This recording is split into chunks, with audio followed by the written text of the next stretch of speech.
Il y a un volet sensibilisation. On a affaire à une espèce d'oiseau qui vit près des gens, on peut même dire parce que chez les gens, parce qu'elle est elle est dans leur cheminée.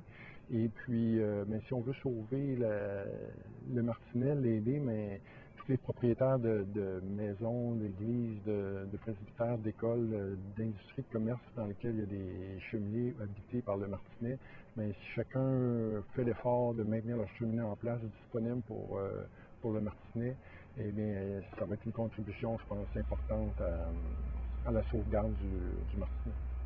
Dans la mesure où la cheminée demeure et pas dangereuse, parce que c'est sûr que là, on a vu certains cas où les cheminées étaient très vieilles et bon, le mortier faisait en sorte que les briques risquaient de tomber.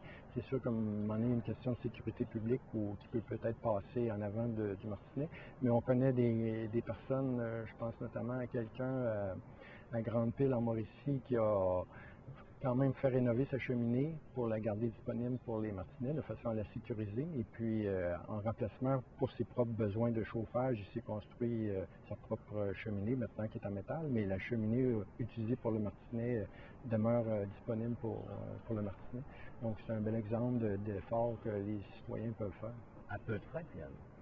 Bon, ça représente sans doute certains coûts parce que bon, c'est de la maçonnerie, mais bon, dans certains cas, pour moi, c'est pas nécessairement des coûts très importants. Vous n'avez pas pensé offrir une aide financière aux gens pour qu'ils conservent leur cheminée?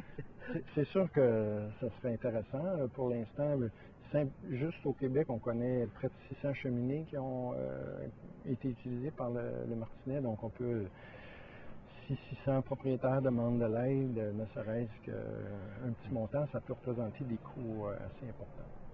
Et ces 600 propriétaires-là, les avez-vous sensibilisés de façon ciblée? Non, tous les propriétaires n'ont pas nécessairement été sensibilisés, approchés un par un. C'est vraiment quelque chose qui va venir dans le futur, mais pour l'instant, il y a plusieurs propriétaires qui ont des martinets dans leur cheminée qui ne savent comment même pas parce que c'est pas un oiseau très gros, très bruyant. Donc, ça donne aussi une idée que c'est pas très dérangeant pour les gens de garder leur cheminée pour le martinet parce qu'il y a bien des gens qui en ont et ils ne savent même pas.